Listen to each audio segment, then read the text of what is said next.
Hello বন্ধু-বান্ধবীসকল, আজি আমি environmental studies সম্পৰ্কে কেইটামান দৰকাৰী প্ৰশ্ন আমি এই ভিডিঅ'টিত আলোচনা কৰিম। আপোনালোকে ভিডিঅ'টি প্ৰথমৰ পৰা শেষলৈ চাব, নিশ্চয়কৈ উপকৃত হ'ব। আৰু যদি আপোনালোকৰ কোনোবাই মোৰ চেনেলটো প্ৰথমবাৰৰ বাবে চাই আছে আৰু ছাবস্ক্ৰাইব কৰা নাই, অনুগ্ৰহ কৰি ছাবস্ক্ৰাইব কৰি ল'ব আৰু কাষত থকা বেল আইকনটো প্ৰেছ কৰি দিলে পৰৱৰ্তী সময়ত মই যিমান সংখ্যক ভিডিঅ' আপলোড কৰিম সেইবিলাকৰ নটিফিকেশ্যন পাই যাব। আহকচোন বাৰু আজিৰ প্ৰশ্নোত্তৰসমূহ আমি জানি লওঁ।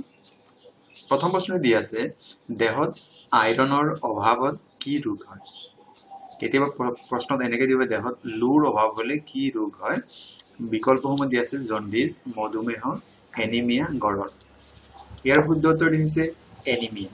কেতিয়াবা আপোনাৰ বিকল্পত ৰক্তহীনতা দিব পাৰে, গতিকে ইয়াৰে গ নম্বৰ যিটো আছে এনিমিয়া, এইটোৱে শুদ্ধ উত্তৰ।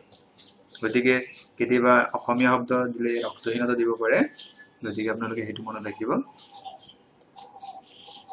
ইয়াত চাওক, মই কেইটামান এই চাৰ্টটো মনত ৰাখিলে আপোনাৰ বহুত প্ৰশ্ন আপোনালোকক এই চাৰ্টটোৰ পৰা কমন থাকে পৰীক্ষাত।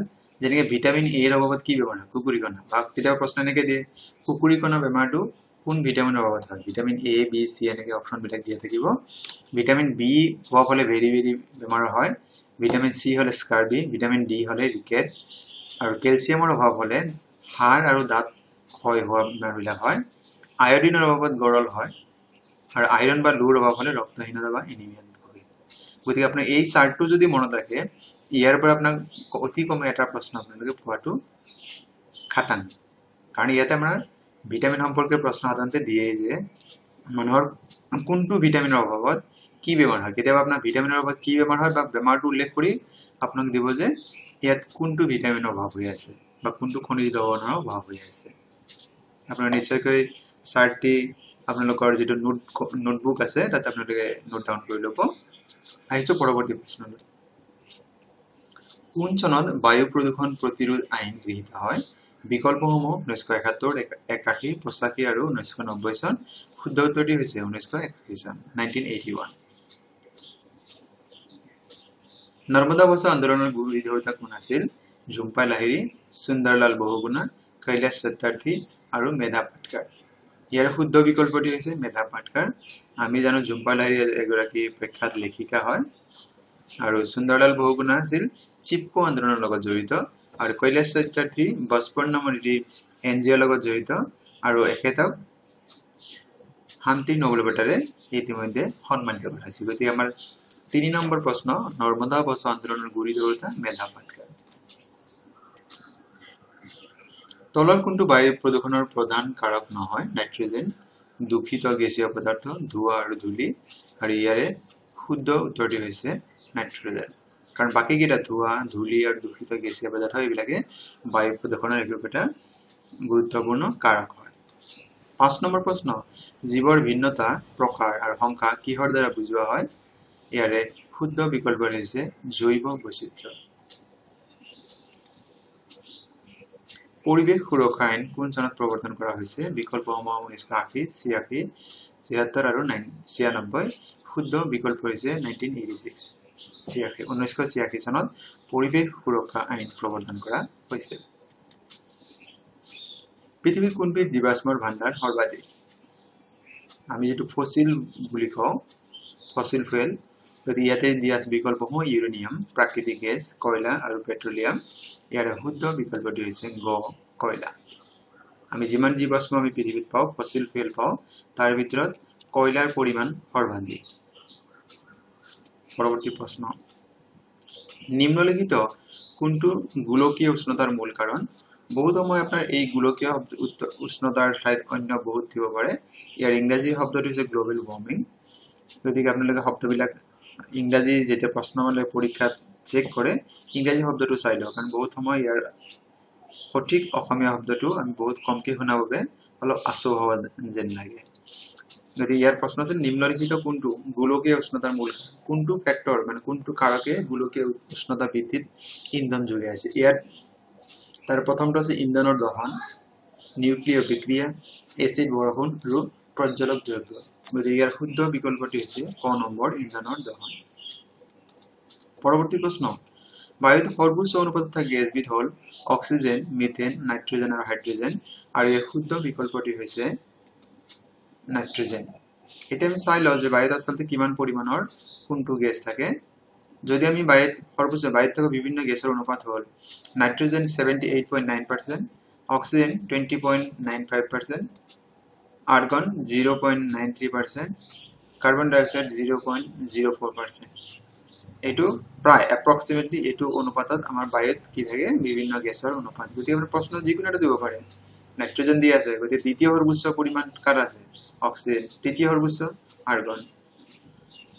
বা কেতিয়াবা আপোনাক দিব পাৰে প্ৰশ্ন যে কাৰ্বন ডাইঅক্সাইডৰ পৰিমাণ কিমান আছে।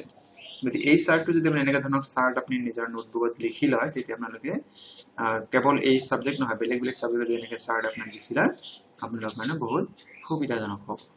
পৰৱৰ্তী প্ৰশ্ন আগবাঢ়িছো। অসমত প্ৰথম ৰাষ্ট্ৰীয় উদ্যানখনৰ নাম কি?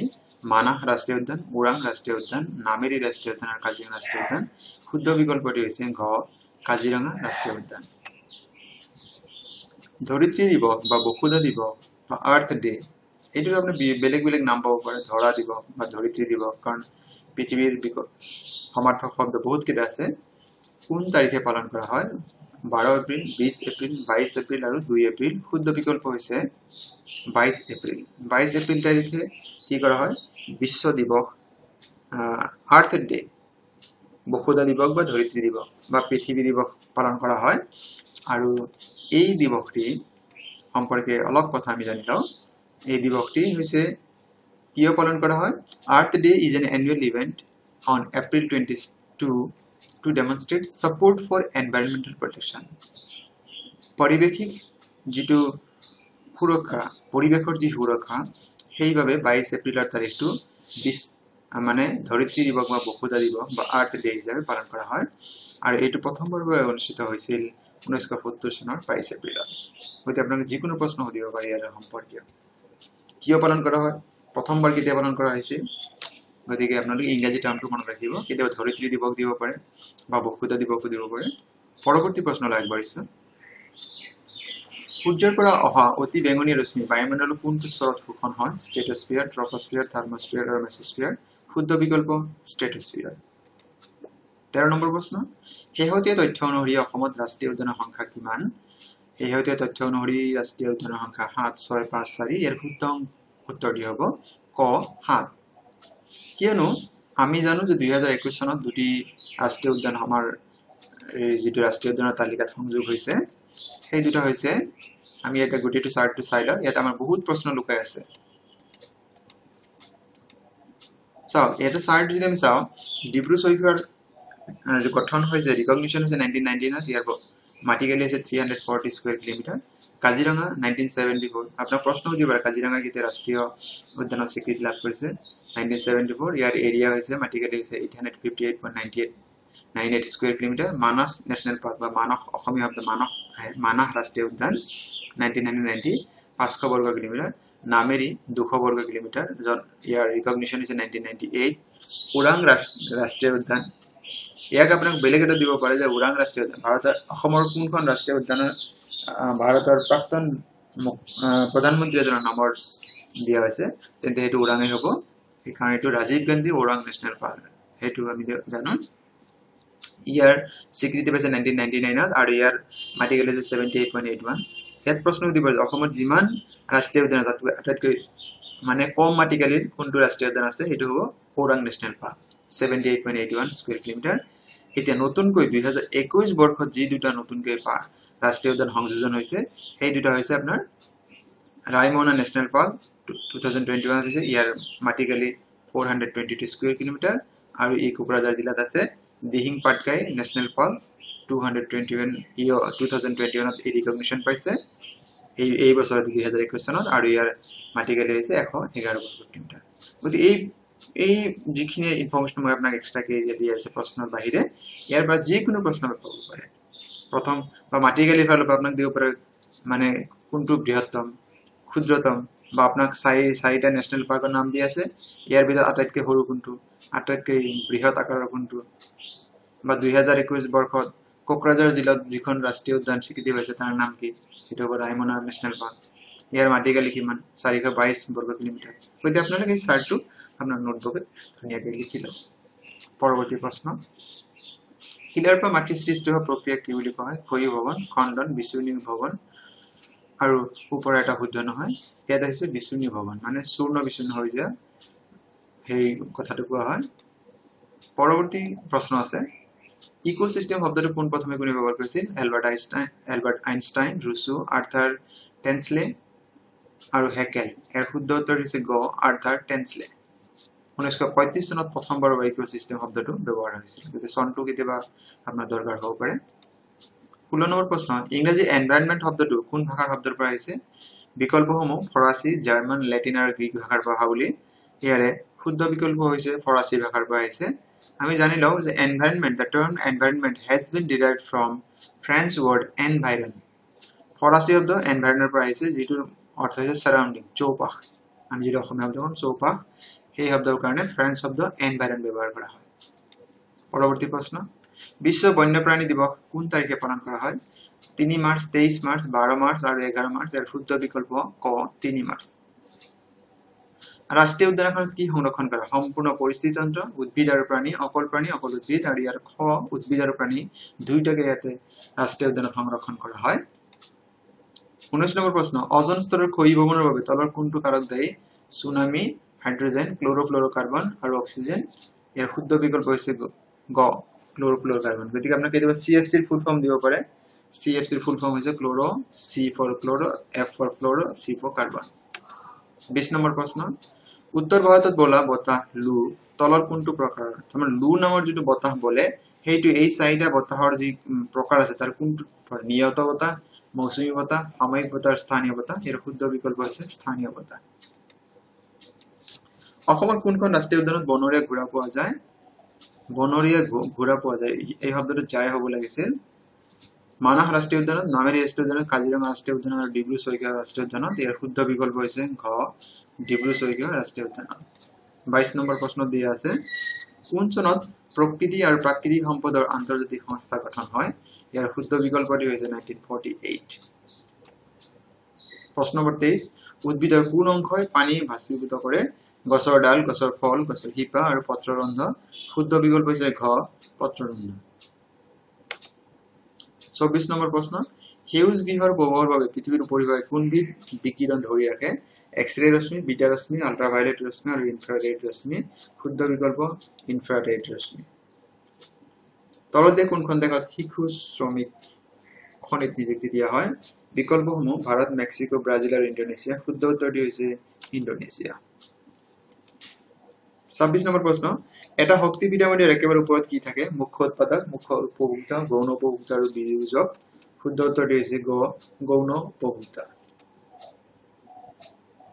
বায়ুমণ্ডলৰ কোনটো স্তৰত বতৰৰ পৰিঘটনাবোৰ ঘটে ট্ৰপোস্ফিয়াৰ ষ্ট্ৰেটোস্ফিয়াৰ থাৰ্মোস্ফিয়াৰ আৰু মেসোস্ফিয়াৰ শুদ্ধ বিকল্প হৈছে ক ট্ৰপোস্ফিয়াৰ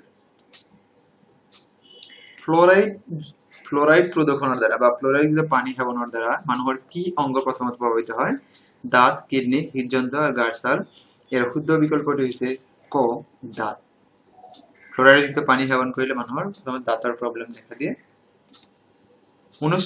29 নম্বৰ প্ৰশ্ন বিশ্ব জল দিৱস ওয়াৰ্ল্ড ওয়াটাৰ ডে কোন তাৰিখে পালন কৰা হয় 22 জুন 22 মাৰ্চ 22 ফেব্ৰুৱাৰী 22 এপ্ৰিল ইয়াৰ শুদ্ধ উত্তৰটি হৈছে 22 মাৰ্চ আৰু এই ওয়াৰ্ল্ড ওয়াটাৰ ডে এটো 1993 চনৰ পৰা প্ৰত্যেক বছৰে পালন কৰা হৈ আহি আছে আমি 22 এপ্ৰিল ইতিমধ্যে পাই আছো আৰ্থ ডে পালন কৰা হয় 22 এপ্ৰিলত আৰু আজিৰ ভিডিওৰ অন্তিম প্ৰশ্ন ভাৰতবৰ্ষত কোন তাৰিখত বন মহোৎসৱ পালন কৰা হয় এইটো সপ্তাহ জোৰা চলে 5 পৰা 12 জুলাই 1 পৰা 7 আগষ্ট 1 পৰা 7 জুলাই আৰু 5 পৰা 12 আগষ্ট আমি একেবাৰে মনত ৰাখা সহজ পায় জুলাই মাহৰ প্ৰথম সপ্তাহটো বন মহোৎসৱ হিচাপে পালন কৰা হয় গতিকে আমাৰ গ শুদ্ধ উত্তৰ আছে বন্ধু বান্ধৱীসকল আজিৰ প্ৰশ্ন মানে ইতিপূৰ্বে মই টেট সম্পৰ্কে আসাম টেট 2020 সম্পৰ্কে বহুত কেইটা ভিডিও আপলোড কৰিছো চাইল্ড ডেভেলপমেন্ট এণ্ড পেডাগজি ইয়াৰে ইতিমধ্যে 4টা পাঠ 4টা খণ্ড মোৰ ইতিমধ্যে আপলোড কৰা হৈছে পৰৱৰ্তীত আছে